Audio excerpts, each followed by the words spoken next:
What up, guys? Welcome to another episode of the GINN podcast. This is your host, GWeezy11. If you're on all streaming platforms right now, appreciate you tuning back in for another episode. This one's gonna be a good one, man. We were talking off air real quick about just different things he's doing, and it's fucking dope, man. It's a lot of shit that I can relate to, so we'll get into it right now. First and foremost, as always, shout out to y'all for listening to the last one. I believe it was C-Will and Hefe. Ton of fucking amazing things in the community. Yeah. Promoting, putting people on. So shout out to them real quick. And we'll get straight into it. This one's gonna be, like I said, a dope one. I got JB Cooling on. What's up, man? How you doing? Yes, sir. What's poppin', man? What's good? I'm chilling, bro. How you been lately? Man, I've been good, man. Like I said, fresh into the music business, as far as like just making music for myself. So I'm excited, man. I'm excited. How well, if you're familiar with him, or if you got listeners from his side, my side. So if you want to explain like what you kind of do with the music, or like what you make music, right? Right, definitely make music. Yeah. So so I started out, dude. Actually, it came because of COVID, man. It was COVID. Shit. Yeah, so I always been into music, but it's like I never really had. I'm not even gonna lie, I never had the confidence to really pursue it. So I got kind of like lost in the crowd. So I did the whole school thing, got work. But then when COVID happened like last year, I was just like, if the world were to end today, like what am I leaving behind? Yeah. And like, just come to think about it, like I just got a 9-to-5. I'm just really a regular Joe. I wasn't satisfied with that, bro. And literally I woke up one morning and I was like, we're gonna do music. This is during the COVID. Yeah, this was during COVID. So it was right at October, So I went through, predominantly the worst part. We got through January all the way down. But right around August, September, it was just like, this can't be life, So once October hit, and I literally was like really like September. I woke up one morning and I was like, we doing music. Like I didn't question it. I just woke up and I literally said, we're about to do music. Damn. I had a homeboy that stays in Houston, actually. He has his own studio. And I called him up one day. I went down there and I recorded my first song, Grind Time. From there, I was really just touching the waters just to see. So I recorded Grind Time. I put Grind Time out. I got a little feedback. And then like from there, dude, I just like, I locked in. Yeah. I locked in. So right now we're looking at probably like 6 months in the game, like officially. But I've always like done music, right? So, man, that's crazy you fucking say that, because that's actually why I started this podcast. Right. I know you were asking off air, like when did I start and everything like that, just to give them a basis. And I fucking say it all the time. But I started this like during COVID. It was just something to fucking get my mind off of. And honestly, you couldn't do anything. So exactly. You just had to figure out, like, I was just like, fuck, what am I going to do? Like, gyms weren't open, restaurants, work. Like, I actually just fucking got fired from the job I was at mid-March, like right after spring break. Right. So like, I was just like, damn, what the fuck? Like, how can I pass time by? What's going to be like useful for me? What's going to be cool? What's going to be dope, exciting? How can I fucking accomplish some shit? How can I meet new people, network, just shit like that? All types of shit going into podcasting. But man, that's crazy. The crazy thing is that the part where you woke up one day, you're just like, this is music. Like that's the crazy part. People don't get like that. Yeah, they have to have like some legit like reasons to kind of pursue music, and it's just all of a sudden your mind just clicks. So it's dope though when it does come like that. What does so music? I know you just said like you've been around music, or you've always has been music. Right. Tell us about where you're from, actually, because I know so it's crazy, man. So actually, I'm originally from Mississippi, man. Okay. Like straight from the South. And I've moved around a lot, since my evolution. So I started out in Mississippi. From there, I went to school at Tennessee State University. It's a HBCU in Nashville, Tennessee. So I ended up in Nashville. Graduated college from there. I got my like first real gig out in Kansas City, Missouri. Went out there, dude, and I was like, this is not gonna work. So after I worked out there, what I'm saying, got a little experience, I took a job out here in San Antonio. So that's actually what brought me here. Really the 9-to-5 gig is what actually got me in San Antonio.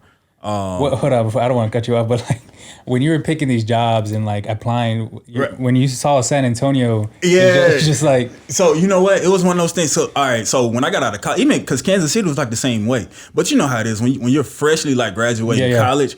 like when you want a real world job, you're gonna take whatever, you know what I mean? If somebody offers something, you're gonna take that. And so, you know, Kansas City came through. So that's how I ended up out there, right? So that was never my choice. But then it got to the point was like I was so bored with Kansas City. When I started applying for jobs, I was like, whoever reaches out, you know, as long and plus San Antonio, it was like, you know, at worst, like if worst came to come, like Houston is right up the street, Dallas is right up the street, true. right? Yeah. And so it's like I really cannot lose. Plus the cost of living in San Antonio is amazing, by the way. Fucking cheap, yeah. So it's like it was a win-win for me, and so I was like, let's go. So that's how I got here. Damn, that's good. I just asked because I've had people on here that like obviously are not from here and they come over here, but I just always want to know because there's this even still now, which is fucking insane. Like there's this notion of like we still ride fucking horses and like we're all cowboys and we wear cowboy hats and shit like that. Dallas and Houston are like top 5 biggest cities in the fucking United States.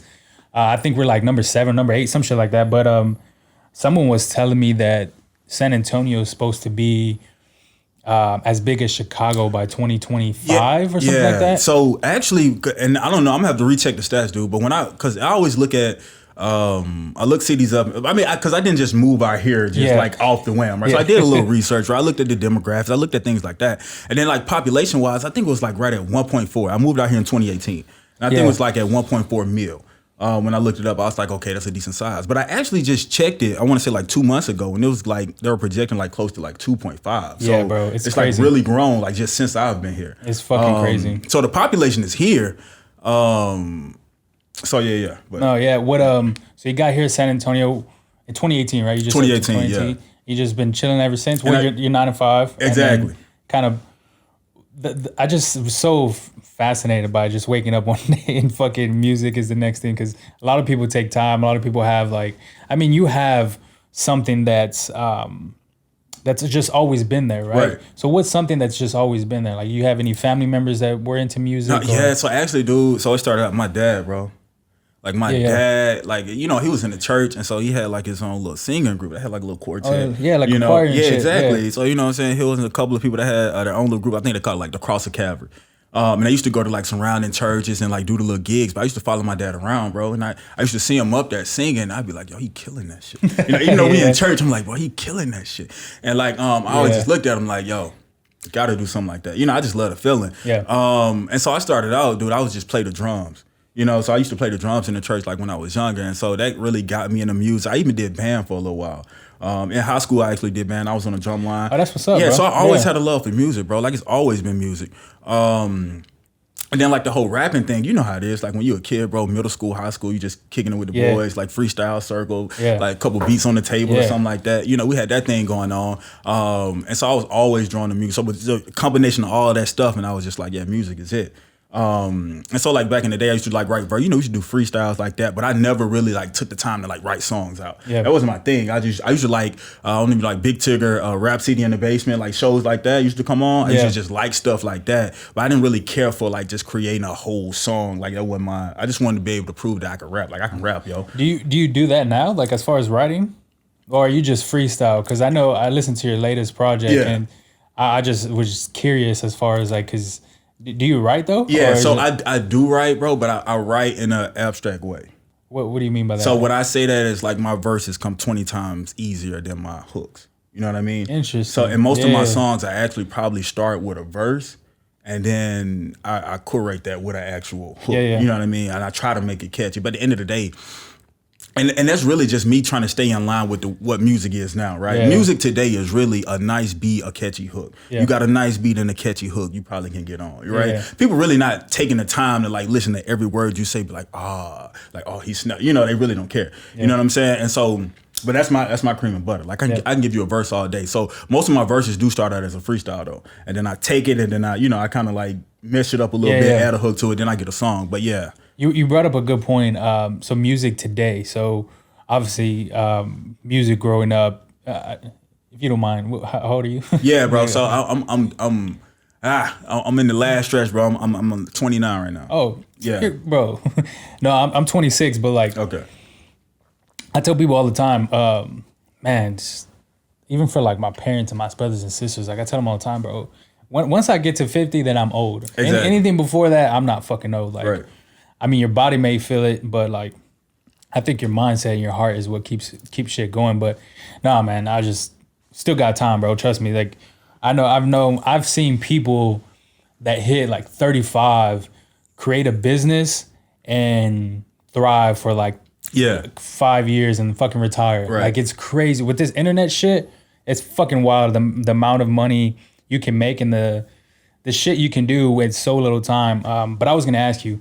I lost my train of thought. No, you're fine. Actually, if I can bounce off of that, because I was talking about how I just woke up one day and did music, but that was actually part of it, dude. That was part of it because I think about it. October, my birthday is in October, so the month of October that's my birthday, and so I was pushing up. I was 28 at the time, about to turn 29. I'm like, dude, dirty 30 right around the corner. Yeah, you know what I mean? It's like.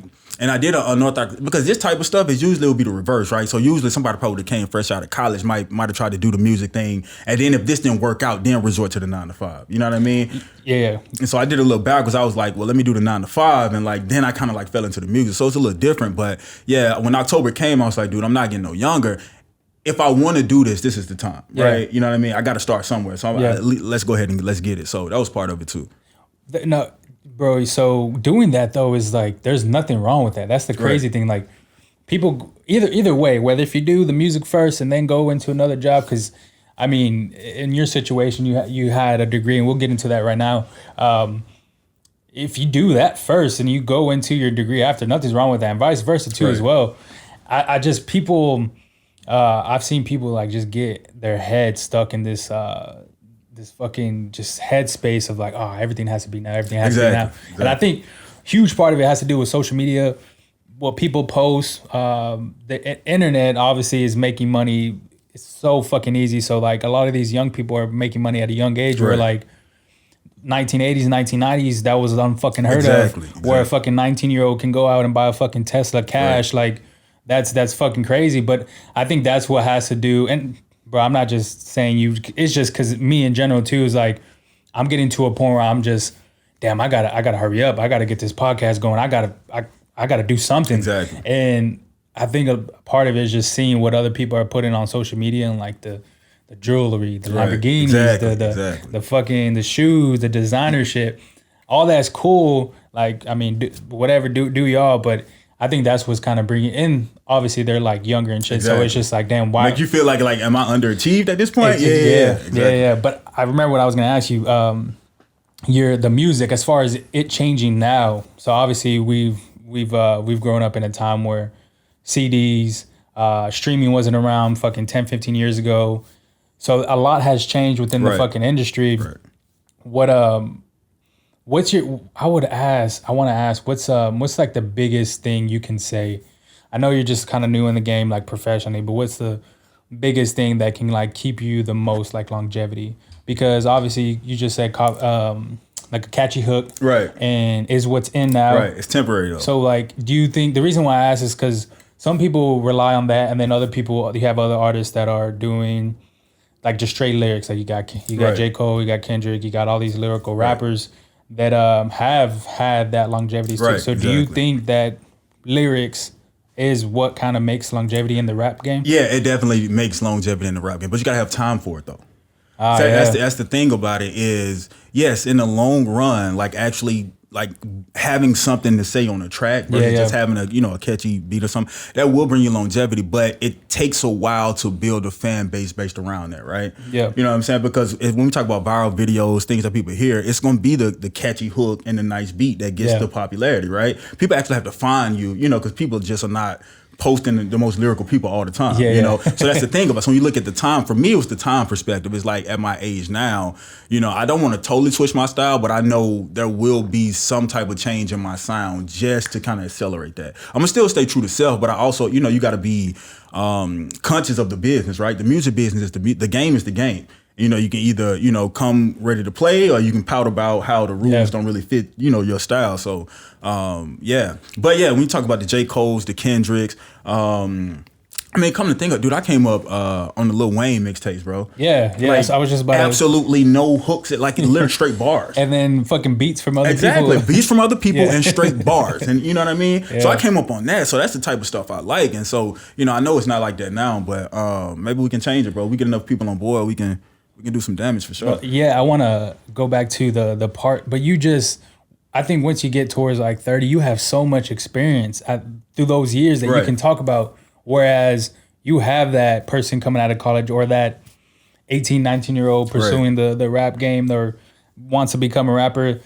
You not as limited, but you're limited to the amount of stuff you've been through, the shit you experienced, the people you've met, just all types of shit that can like go into fucking rapping. You know what I'm saying? Like I think if you have a lot more experiences, a lot more shit to talk about, a lot more shit to say, it becomes easier, obviously, right? Like that's my perception of it. I don't know if you can attest to that or if like you've seen any like not improvement, but shit that's become easier over time with this actual like rapping, or I mean from when you first started back in September till like now. Yeah, dude, I remember because crazy part, I had the equipment for a while. Actually, I have studio equipment in my apartment. And so when I started out just playing around, I was just like trying to learn. You know, I didn't even know how to run bit because I got I was about to say Visual Studio, but Pro Tools. I had Pro Tools. I bought Pro Tools, and you know I had had the mic, had everything, the whole setup. I didn't even know how to record on it. You know, so literally, you know, this was like just in October. And so I figured that out, and then I was going to people's studio, and then you know I didn't really know how to talk on the mic. Was I too loud? Like should I recite? How to I'm just a little small, so just. Definitely continual growth, bro. And even within this little 6-month span, dude, I've dropped my first song. Yeah. I've dropped 2 videos, right? Never done a video before. So that was my first 2 videos. I actually have them out, dropped my first mixtape, and now doing my first, podcast. So just within the 6 months since October, dude, a lot of growth. Like just overall, just a lot of growth. But also my penmanship is growing. It's definitely growing because like I said, most of my things started out as freestyle. So now that I'm actually like writing songs now, my penmanship as far as like actually making whole songs has definitely improved. It's only gonna get better. Like this first tape I just dropped, it's really just honestly, dude, it's literally just a drop in the bucket of like my full potential. It's a lot of like, musically, sonically, a lot of different sounds I want to play around with. This was really just a raw, like, hey, just to prove I can rap. You know what I mean? Just put that out there in the world. So yeah. What 6 months is a fucking short amount of time to learn, to make music, to just kind of. I mean, you jumped in there, which is the fucking dope part. And what I was gonna ask is what taught you? Like you just fucking Google shit, YouTube. Like what was the whole process as far as learning? Yeah, honestly, dude, I always had an ear for music, man. And like you pay attention, like it's really classic, how the way songs are stacked. And so what I really started paying attention, because for me, it's always been delivery. Like I said, I've always been like a verse person. Yeah. So for me, it's about the delivery and the attitude, like of the verses. Like what are you saying? And the ability to like, say a word a certain way just to like a forced rhyme, so to speak. Those type of the cadence. Because like I said, I used to be a drummer. And so like the cadence is real big to me because you can take any type of beat, bro, and depending on who the MC is, they can deliver it a certain way. So for me, it's always been the cadence. I always wanted to have a cadence that either outdid somebody. Metaphors are cool, that's all cool. But bro, if you just sit me in a room and tell me to spit a verse, bro, I'm gonna out deliver it every fucking time, every time.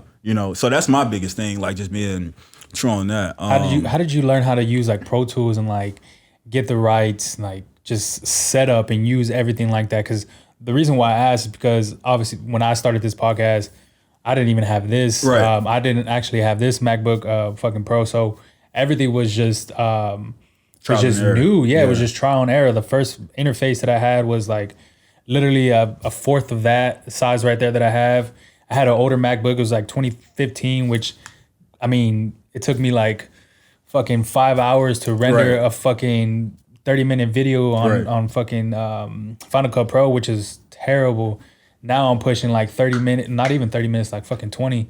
So it's just the amount of shit you've learned. I mean, how did you? So was it just motivation at that point? Yeah, it was motivation. Well, motivation was like number one, I had already spent the money on it, right? So I do spend money on something like you really like it. Literally just sitting in my closet collecting dust. But I'm not gonna lie, man. I got a homeboy out of Memphis, Tennessee. My boy Rick. And he the type of friend, bro, he was like, we gonna figure this out. You know what I mean? Hell yeah. He went and bought Pro Tools, And before I knew it, he was like recording songs just because, And so after that, he started making templates for me. He started sending me templates. He's like, yeah, just use this template, record on top of it and see how it sounds. Yeah. So when I first started out, literally he took, he took time out his day to like help me out, created some templates, sent me the templates. Once I got the templates actually in Pro Tools, most of the stuff that I needed was there. I went out, bought a couple plugins that he recommended, so really just YouTube. And then just having somebody in your corner that's going, making sure you're straight. Yeah. So, yeah. A lot of people, man, that's fucking dope. Just because, you have to, that's a fucking friend right there, bro. That's a fucking friend. Oh, that's the homie for sure. Yeah. And I had the same thing. Like, Jay knows who he is. He's the one that kind of edits my, at first he was editing the actual audio for the podcast. I then fucking just basically did the same thing. I took his template, kind of mashed it up with the shit that I was doing with mine and just kind of found the perfect pace. And then there was a time and point where I was just pushing episodes out, audio out for like 2 or 3 months. But then something I was listening to an actual episode and I was just like, yeah, this is not sounding as what is it could be potentially. Right. So I hit him back and was just like, hey bro, come teach me. Like again, like is there anything new you learned? Like just I want to fucking learn like the actual basis of it. So he fucking came down here. We sat down for like a couple hours and yeah, man, we put together another episode. And I think the audio that I did for C Wills and Hefes was was the one that I did by myself, was with his help, mastered it too as well. And it's kind of like the same thing with music. It's just people talking. So it's not as far as like as intense as making music. But I mean, there's some similarities within it. So. And that's kind of where I'm at now, because like, by myself, like, I'm at the point where I can record something, I can make sure everything's lined up, all that good stuff, and I can do a little mixing. But, as far as like the mixing and mastering, I'm definitely a rookie when it comes to that, right? So, trust me, I am too, bro. Exactly. So it's like, I haven't, and I don't have the time, really, because when you're trying to produce music, it's hard. And I give kudos, because I know it's a lot of people, in the game that literally produce, write, record, like everything themselves do. And I don't think people don't really fully get how much like brain power it takes to really do all of that, right? Because at the end of the day, when I get done actually like using my mental to like actually write a song out, I don't feel like spending another 2 hours trying to figure out how to get this to sound, you know what I mean? Exactly. So that I do want to get to that point. I do want to get to the point to where, I can do everything in house, and literally I can just push stuff out as I see fit, Right now, like I said, I basically use it as kind of like a demo. So if I want to see, if I got some type of idea in my mind, I record it at the crib. If it's something that I just want to get put out, I'll just send off somebody master for me, put it out. But for the most part, I'll just kind of use it as a reference track for when I actually do go to the studio. How vital do you think having a studio in your actual place is? Because you got people that are paying like money to go to a studio. It's vital. When you can go into like, obviously most people know we're in my fucking second bedroom in my apartment. So this is the studio that we're in. But like, same thing with you is like you can just wake up one day, have some shit in your head, and just go to the next room. Do it, And that's the part that a lot of people just kind of do it yourself. You know what I'm saying? There's some money involved, but like if you put time and effort, obviously it's gonna return. Come back. It'll come back. Cause like on my latest tape, I think at least it's 3 or 4, but 3 of the 4 songs on my latest mixtape were done right in my room, bro, on my equipment. The only thing I did was when I got done with it, I sent it off to a guy to actually get it mastered and what I'm saying, at least get it as best sounding as you can. But at least 3 or 4 of those songs are like done right in my room. And like just to your point, literally just woke up, like it'd be 2 or 3 o'clock in the morning, man. I could have just got home or something. Cause you never know when it'll hit you. Because a lot of the music is going to be based off of certain moods you're feeling at the time. And the thing about it is sometimes you can't recreate that.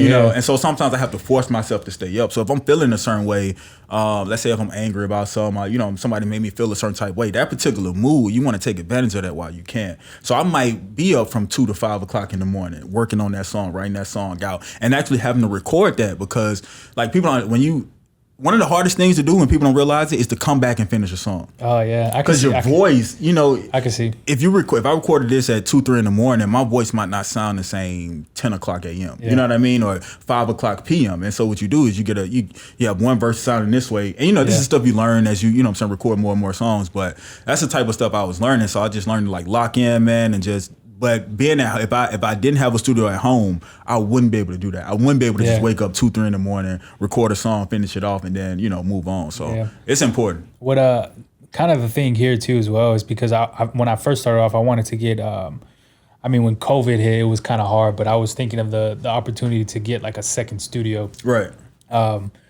And at that point, I was just like, before I moved out of my old apartment, I was just like, just get a second bedroom. Like, there's no need. Right. Get a whole building. Yeah, just for a whole fucking 2 leases, 2 other things you got to fucking worry about. Like, just there's a lot more shit you have to worry about when you can just get a 2-bedroom and then put this into a studio. Right. But no, man, that's I applaud you because it takes there's a lot of work that fucking goes into the mixing, mastering, just terminology you have no idea fucking existed. Right. Like even just like 2 or like shit, bro. So I can literally look on here. Something I didn't know is like dB. So like decibels. That's just basically the volume. So like that. Why can't you fucking put volume? You know what I'm saying? But there's terminology that's just different in like the audio world that's just fucking crazy. So that was literally something I was just like, what the fuck is that? Like, why couldn't they just put volume? Exactly. So yeah, man, it's crazy. But I want to transition because I thought it was very, very interesting when I saw it on your Instagram page. It said a software engineer. Yeah. So not a lot of, and you talked about it before you did the 9 to 5, Right. and then you kind of pursuing the music career now. So what kind of made you go into like you have a degree in software engineering, right? Well, yeah. So I got a degree in computer science. Like I said, I got it from the Tennessee State University. Shout out to my HBCU. But yeah, to be completely honest with you, dude, like some you know how some things in life just start to align. You don't know why, but you be like, okay, I'll take it. So, bro, I was in high school, and I had a counselor, and she came to me. It was actually it was a scholarship, like an agriculture type scholarship, like to have some type of agricultural type major. Yeah. But on that scholarship, they had another little checkbox that said other related sciences. So I didn't want to do anything related to agriculture. So of course I checked the box that said other related sciences. I submitted the application, not thinking nothing of it. Sure enough, I get a call that was like, yeah, you got the scholarship. Only catch is you have to major in computer science. Oh, I didn't even know what computer science was, bro. This was, I mean, you already said your age, but this was back Yeah, then. this was like 2010. This was 2010. So this was like this was a lot of not too, and honestly, as far as like computers, like really the only thing I had done was like maybe LimeWire, maybe burnt a couple CDs or something. Hold on. You good?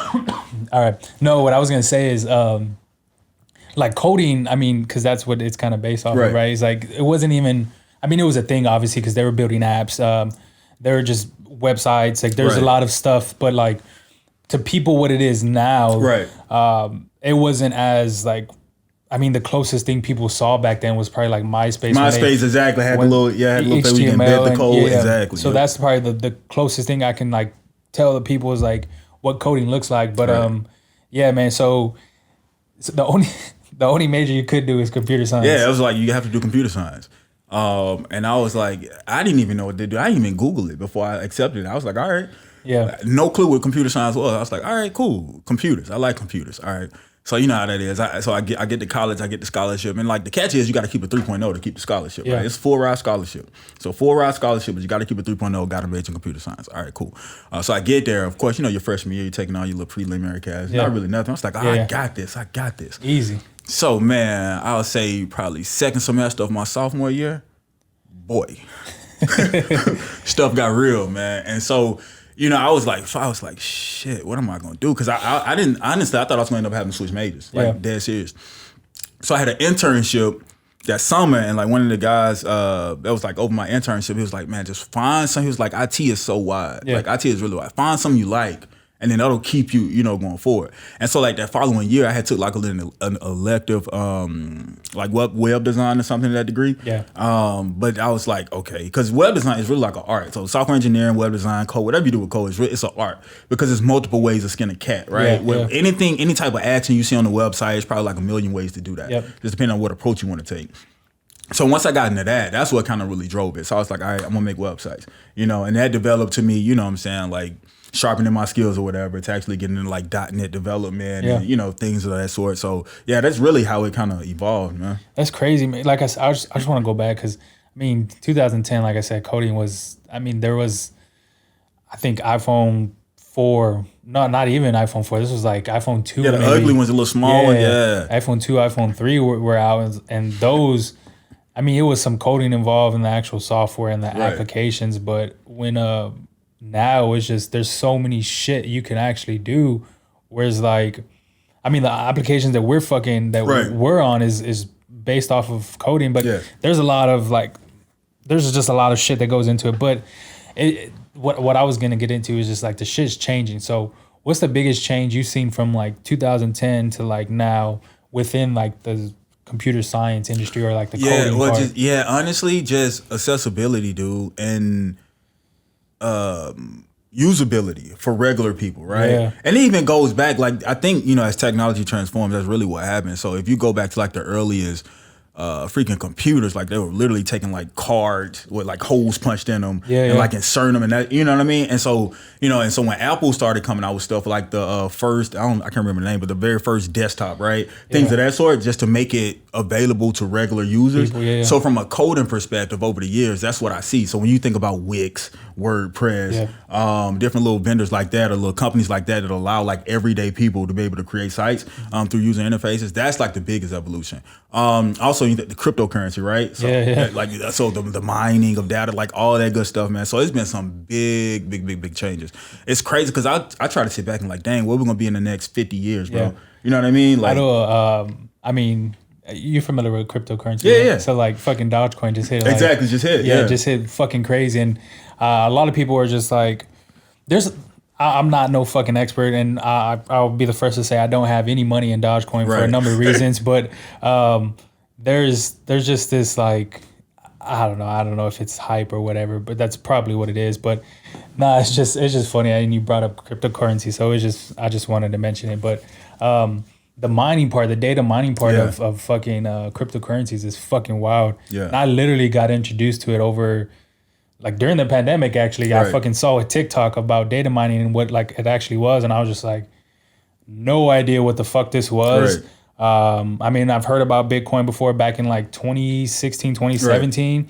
I didn't even know that was like data mining or that type of shit wasn't even a thing. Like I just did my research, got more knowledgeable on it, and it was just like, damn, this is really a fucking thing. It's a thing, bro. There's people out there that do it for a living that make some good money, but yeah, man, it's fucking crazy with the technology now you can do, how easy it is, how fast, especially like what you just mentioned, the Wix, the fucking, what's another website? WordPress. That's a couple of them. There's I use Shopify personally, so Shopify is a good one too as well, where it's like, I mean, you can like, they have sections where you can go code, customize full out and just code it out. Customize it. So that's pretty nice too as well if you want to get really particular. But it's very, very seamless if you want to start off like basically doing a website like that. But I mean, back when you started, there was like full, oh man, like from like the whole 9 yards basically.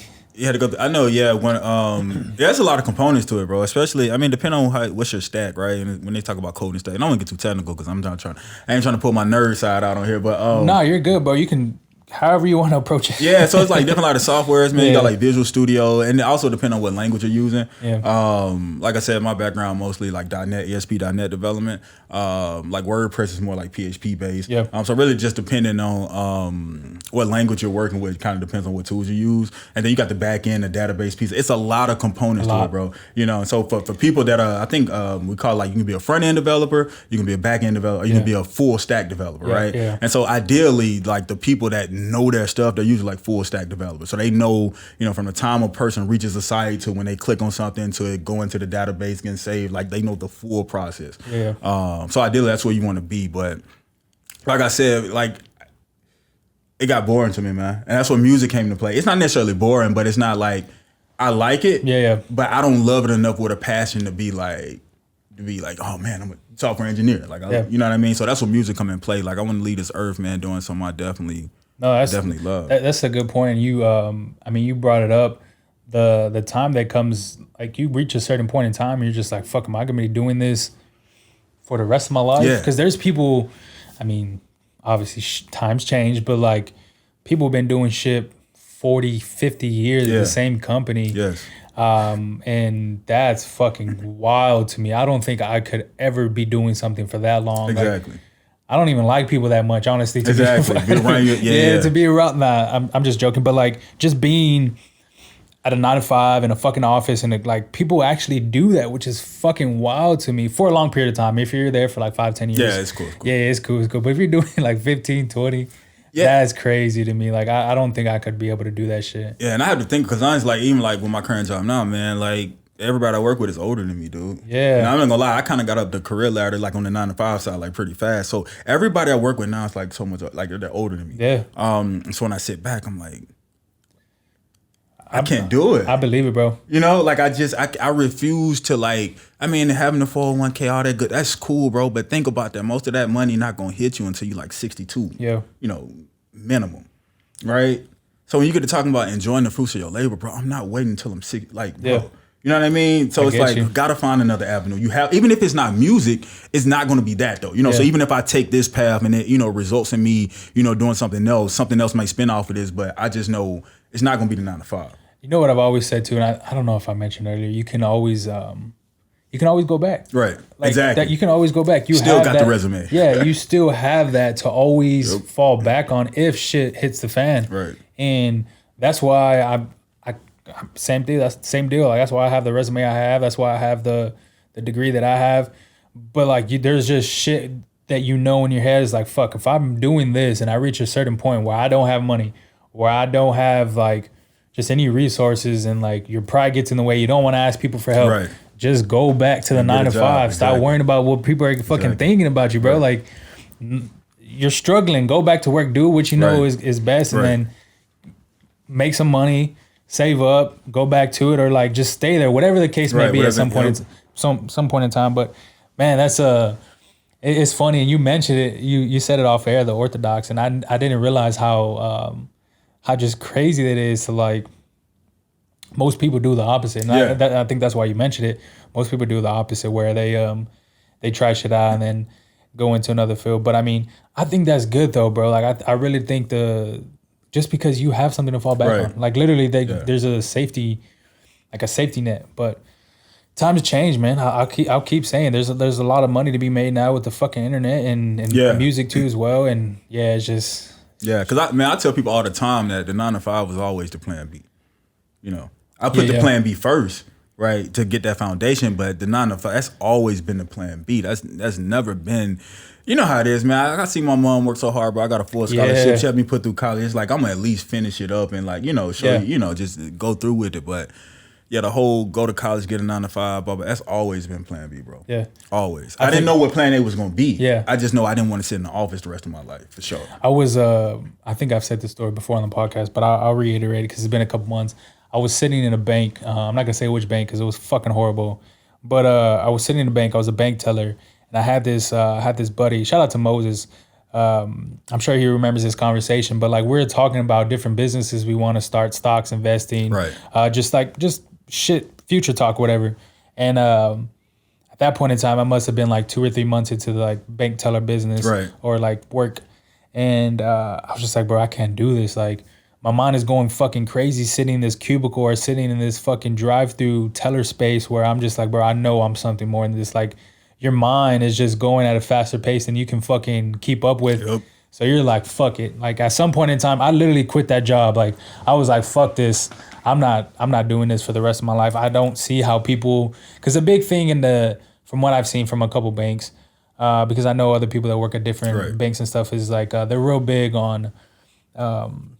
like longevity within the corporate business. So like you start off bank teller, you go into like start loaning auto loans, home loans, mortgages, and you go into a manager, and then you work your way up to corporate, and like you just keep going up the ladder. But we took a trip to corporate one day.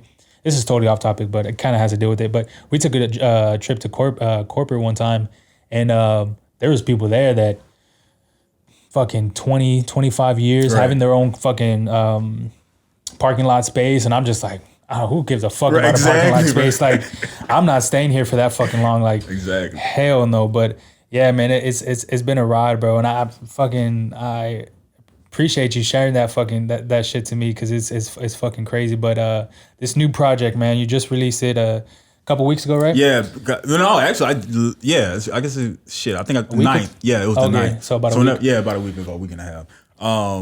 So yeah, better than ever, man. And literally, that's like just mind state. Yeah. You know, really, and it's really just saying like, you know, because even through having a 9 to 5, having a decent job, decent salary, you know, like this, I feel my best now.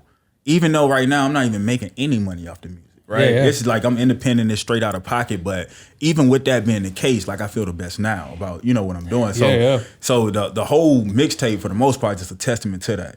And, you know, most of the songs on there are just like general mind state, you know, at this point, at least from the past, like I'll say year and a half, maybe since I moved to San Antonio, just kind of like what my mind state was at. Yeah. And like where we are right now. What would you say did you have, I mean, I feel like we kind of talked about it already because, I mean, you were just kind of new into the actual music world, but anything that stood out to you that you really struggled with, that you kind of like had to overcome with creating this project that was just like, fuck, this is kind of hard, but we're going to get through it? Yeah, honestly, putting a tape together is hard. Within it's all together, like meshing everything. You know, you can make a song, that's cool, but and I don't even consider this is definitely like, that's why I keep calling it a mixtape, because whenever I put out like an EP or like an actual studio album, like dude, when I say it's gonna be like a story from beginning to end, like it's really gonna be. But you know, I tried to kind of do a touch of that with this mixtape, but I definitely instantly like, it's gonna take a lot of, you know, it's not like, okay, add a little voice over here. You're like, no, you really gotta like think that through, man, to make everything mesh. And speaking on that, I know we're just talking about Hefe and C Will. Shout out to that boy C Will. A lot of that engineering for that tape I did right at C Will has his own studio too. So he actually recorded I think like 4 or 5 songs. Well, I think 3 or 4 that's on that particular tape. But the actual overall mastering of the tape right before I put it out, he also put his hands on that. So shout out to C Will for that. But I learned a lot, man. And again, mostly I'm trying to take notes now. Really, so what this tape was going to do is like show my versatility, right? Just show what I can bring, and I wanted to be raw. If you listen to the tape, you barely gonna hear any type of like auto tune. You're really not gonna hear too many like sound effects. It's really straight up just like raw, like. Yeah, you know what I mean? To the point, And so that's what I wanted, just to get that out there. But what I'm gonna do is I'm gonna kind of like take the feedback, take the constructive criticism from this, and then help mature my sound. Because I know this won't be the end of my sound, but you know, I just kind of want to like put myself out there first, and then kind of curate something better. So that's where I'm at now. I'm just taking constructive criticism. I'm trying to see like what songs do people like? Why do you like that particular song? What did you like about it? You know, weigh my options there, and then just kind of go from there. Yeah, I don't think I've ever. I mean. Maybe, but that right there is a good ass point, bro. Is like, because I mean, your social media is a huge thing now. So like, when promoting shit on social media is like, you got to take some consideration into like what people are actually saying. Because let's just say I post something and someone's like, "Oh, you should have done this," or I like what you posted yesterday. Do more of that. Like, you know what I'm saying? Like, people are actually engaging in that. People are actually seeing that. Like, post it. I mean. That person, 9 times out of 10, if that person likes it, there's someone else that's gonna like it too. Exactly. That's gonna fuck with it too. That's gonna just vibe with whatever you're putting out on social media, whatever industry you're trying to get out of. But like, that's what I've taken with this is like when people will DM me and say, "Hey, when you talked about this on the podcast, go more into that." So not even because I've actually have like I can name off my top of my head that at least 5 people that follow this podcast that actually know what you're talking about as far as coding and like front end, back end, full stack, like languages, like that actually know what the fuck we're talking about when we do say that. So like, yeah, it's just when people DM me and just say, "Hey, talk about more about this, talk about relationships, talk about fucking more music," like that's what I'm listening to, and that's when I'm just like, fuck, people actually are engaging, communicating, criticism. Like I've had it all 9 yards, and that's, you brought up a huge point because people think it's bad to a certain point where it's just like, nah, man, like these people are actually, you're the ones, you're putting out that shit for them. Why wouldn't you want to get something back to see if they're fucking with it or not? So not a lot of people take that into consideration when you just did, which is fucking dope, which is fucking dope as fuck. But and like I said, it's easy to tell, bro, when somebody's like really giving constructive criticism versus when somebody's just trolling. You Or know what I mean? talking shit in yeah, general. yeah, Yeah, like yeah. you can just tell. Like Yeah. at least I can tell when it's genuine. You know what I mean? Because more than likely, it's very rare that somebody says something that I haven't at least thought to myself. You know what I'm saying? Like, Yeah. during the process, I was like, maybe I should probably like, say this a little cleaner, like pronounce this a little better. You know what I'm saying? So if somebody says that from a constructive criticism perspective, I'm like, I can agree with them because I'm like, I even had that thought myself. You know what I mean? So What is so biggest struggle? What was the biggest like thing? We'll probably switch gears because like obviously everything's opening up now. So what's when do you think you'll have like your next show? Because actually you just recently did one, right? yeah, I just did. So I ain't gonna lie. C-Will? So yeah, see Will Hefe. I actually been tagged. Honestly, that boy Hefe, he actually got because background like, dude, I don't have family, friends, San Antonio. Like, dude, I'm just out here.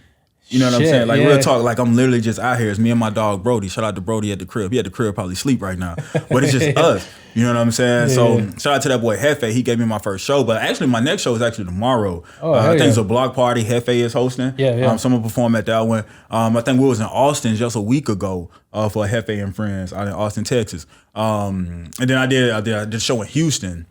For my guy GVO Studios out in Houston, Texas. Shout out to D Banks, what's up, boy? And so yeah, this I think this will be my 4th show tomorrow. Yeah. So Happened it's like so quick, man. Happened so quick, Yeah. And you know how it is. Like you started the bum, right? And like the crowds may not be that big, 30, 40 people, but at the end I'm at a point where like I'm just trying to whoever I can touch, let me touch, right? Because at a point, you're going to get to a point to where it becomes exponential, right? Yeah. Those 30, 40 got, so many followers that turn, so you're going to see exponential growth. But right now, I'm just trying to like get on the scenes, like have people at least know what my name, even though I don't know my face, at least know my name. You know what I mean? Same thing with this, bro. This podcast is fairly new. I mean, we're a year into the actual podcast game, and there's a lot of people that, obviously listen and stuff like that. But same thing as well is like when I got to a certain point, I think it was back in probably September where I was just like, fuck, are people really listening? Or like, is this shit gonna make it? Is what do I put out? Is there anything fucking ideas? And literally what I just did is let me just fucking talk about whatever the fuck I want to talk about. If they fuck with it, they fuck with it. And literally from that point on, that's when like I had a artist on, like I think the next month I had C-Will and Heifer for the first time. Like after that I had a couple friends on. I had I don't know if you know who Mario Barrios is. He's a boxer. But I had him on. He's actually about to fight Davis in June. But Javante Davis. Oh, nice. Yeah, he's local? Yeah, he's local. Okay. Yeah, we graduated together, but like just back to back to back, and from there, bro, just growth is fucking crazy. And what I wanted to ask you though is like, for people that are into like the new game, like you reach a certain point. I wouldn't say for most part, but some people do. Like you hit a plateau, you're just like, oh fuck. Right. Is this? Do I go back to my 9 to 5? Do I keep going? Do people fuck with me? Like those thoughts, obviously come into your fucking head. Like point blank period. So what is something you can say about that? Just to like keep going. And it came to me, and because me and my homeboy Rick out in Memphis, man, we had this conversation all the time. Like, what's the goal, right? Mm-hmm. Because you're gonna basically determine if you're successful or not on like what's the actual goal, right? And so I thought about that. I was like, man, because I had to put everything into consideration, like the age. Like right now, dude, like I'm single, I don't have no kids, but eventually, like I want to be married with kids. You know what I'm saying? So it's gonna come to a time where I need to, focus on that. And so, but at the same time, I tell myself if I limit myself to that degree, do I really want it? Yeah. So honestly, I try not to think about it, bro. Because if I'm already thinking about, okay, if I don't see so many numbers by this day, but I mean, it's good to keep in mind because don't be dumb, right? Don't go through your whole life savings not seeing any type of, growth, and like, you might need to, reconsider. So I'm being realistic, but at the end of the day, I'm not trying to think about that 6 months in the game, right? I want to take a couple L's. I want to I want to actually experience, the ups and downs of this entire ride before because like I said, 6 months in the game, if I start having those thoughts now, bro, like just more than likely I am going to end up calling the quit throwing away. You know what I mean? And I'm not trying to do that. But right now I'm trying to do the Gucci method. Yeah. People don't know what the Gucci method is. I mean, talking. Yeah, talk to them about that. Yeah, so back in the day, man, when Gucci Man first came up, bro, Like Gucci was never like the most excellent rapper out in the game. Yeah. But what he did was he made sure that he stayed consistent. And he dropped mixtape after mixtape after mixtape to the point to where you can't help but acknowledge him. To at least give it a listen. They have to. Yeah. You know, even if you ain't check, he might drop 10 mixtapes. You might have missed 7 of them. But if you caught that 8th one, eventually, you know what I'm saying? Because the thing about it, when people finally catch on, they have to go back and check out the rest of your thing. Yeah. So that was my thing. I'm going to do the Gucci method to where I'm not slowing down, bro. I just dropped a mixtape, but I plan on having an EP out in the next 30 to 45 days. You know what I'm saying? Yeah. And it's going to continually keep going. So even if you don't catch on to 3 or 4 tapes down the line, once you finally do find me, I'm gonna have a, you know what I'm saying? I'm gonna have, once you look me up on like a, what's the fucking name for like a catalog? Yeah, exactly. Like catalog, so you know, once you do finally figure out who the hell JB Coolin is, you know, on Spotify, Apple Music, you know what I'm saying, whatever your platform choice is, you know, I'm gonna have things there that you can kind of like, oh, okay, you know, because the way I see it, bro, once you take this type of approach. Once you do finally start getting traction, you're really gonna get traction. Yeah. You know, it's not like you got one song, somebody found you off of one song, because in that case, like now you have to recreate that. Mm-hmm. You know what I mean? That's the only thing people know you of. So if you don't create something just like that, you're just gonna be like a one hit wonder, gonna kind of fade off. And it's hard to chase after a specific song or specific sound. So yeah, I think that's why there's a lot of people that have. I mean, there's obviously like people who make music. Back then, like early 2000s, streaming wasn't around, but now their music is on streaming, and I think that's why Drake is a good example of why he put fucking So Far Gone back on there. Yep. Back on there. I think like what's the shit he put together? I think it was called Care Package, where it had had some of his old stuff. Club Paradise, Trust Issues, where people are fucking streaming that shit. Yeah, that old shit, which is fucking phenomenal. But like that's the shit that's that you have that catalog, so people are always gonna listen to that shit. Exactly. That's old school Drake. Like when that people was popping, like exactly. So that was dope, and that's the part that you're talking about. Is like when you put shit out, that was fucking 10 years ago. Exactly. And people are still fucking with that, which is fucking wild. So when you put out music every so often at a consistent pace, 9 times out of 10 they're gonna they have to. They're like. They have to, because you're doing it at a consistent rate, and it's just like fuck. I don't think anyone's ever been this consistent before. This has to be good. Let me see exactly. And then also too, they might see the fans, they might see the shows, they might see the like just Instagram stories, whatever, and they're just like, damn, this is let me listen to his music. Something's gonna fucking pop off. So that's fucking dope, man. That you're thinking of that. Honestly, I haven't heard the Gucci method like in fucking 5 years, but it's crazy that you're going back to that, because I think it's still to this day, especially with streaming. Yeah, especially with streaming, because you're not. I mean, you're putting in work, but I mean, pushing out CDs, like handing out CDs, is not like. It's a thing of the past. Yeah, you know, a lot of people don't do it no more. It's gonna be in the trash. As soon as you give it to them, it's gonna be leave it on the counter, leave it in the trash. Everything digital, man. So. Now you can just click the link in the bio, swipe up, head to this fucking website, click it. Like it's just so seamless now. So it's dope that you're doing that, bro. Yeah, it's really really dope. But I know you just said EP 30, 45 days. Anything that you're working on that right now? How many songs do you have? Yeah, so it's gonna be 5 or 6. It's gonna be 5 or 6. I only have one song that I even started on. So I just show you how how fucking efficient you're rolling. Yeah. And one thing I'm trying to get better about, we're just talking about that, do the social media. One thing that I notice I don't do is I don't show the process. But I've never been a social media type person. Yeah, me either, I've always just been like behind the scenes. I got a song called Just Coolin' on my mixtape. Check that out. That's my shit.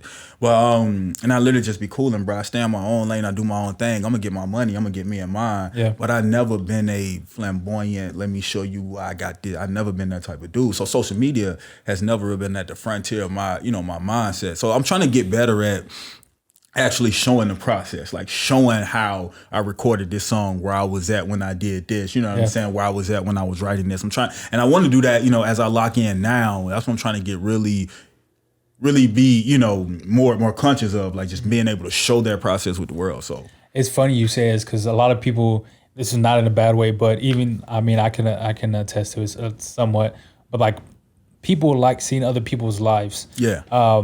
No matter how, that's why vlogging is still huge now. Fucking someone's vlogging at a grocery store, people watch that, which is fucking it's crazy to even say, but like even that, the process of making a song, lip syncing it, put it on fucking Instagram story, or showing the process as far as like how you edit. Like people like to see that. It's weird. It's like I actually just watched a fucking like, I don't even know. It was probably like 20, 25 Instagram story slides about cryptocurrency, about some random guy I don't even know, but it was just interesting. So I was just like, it was interesting. He was in his apartment. He was like, but it was just like people like watching that. At some point in time, if you hit something that triggers their mind, they're gonna pay attention at some point in time. Sure. But the biggest thing is just people like watching people. Yeah. It's fucking crazy, but it is a thing. But man, what's anything you want to talk about? Anything you want to plug before we get up out of here? Man, just definitely check out the mixtape, man. All major platforms. Better than ever. It's a 10-track mixtape with one bonus track, The Wave. Speaking of The Wave, hit me up on YouTube. Subscribe to me on YouTube at JB Coolin, Jaybe Coolin with a K. I got a video for Grind Time and also The Wave. Check both of those out, man. Run those numbers up. Just holler at me, San Antonio. What's poppin', man? It's I'm gonna have all his links in the description too as well. Obviously, I'll be promoting that on my podcast page. So if you're on streaming platforms right now, head over to the YouTube, check out the video, click the links in the bio or the links in the description. I'm sorry, check out the mixtape. But I first just want to shake your hand, bro. Yes, sir. Yeah, appreciate it, man. Yes, sir. Appreciate you. Appreciate you coming by. Yep. Yeah, guys, this was a fucking dope episode. Hopefully, you're still listening. If you're still listening, like, comment, subscribe, whatever the case may be. I'm not really too sure on how that works, but yeah, man, we'll see you on the next episode. One more time for JB Coolin, go follow him. Yeah. GWeezy11. Next episode, we'll see y'all. Peace. Deuces.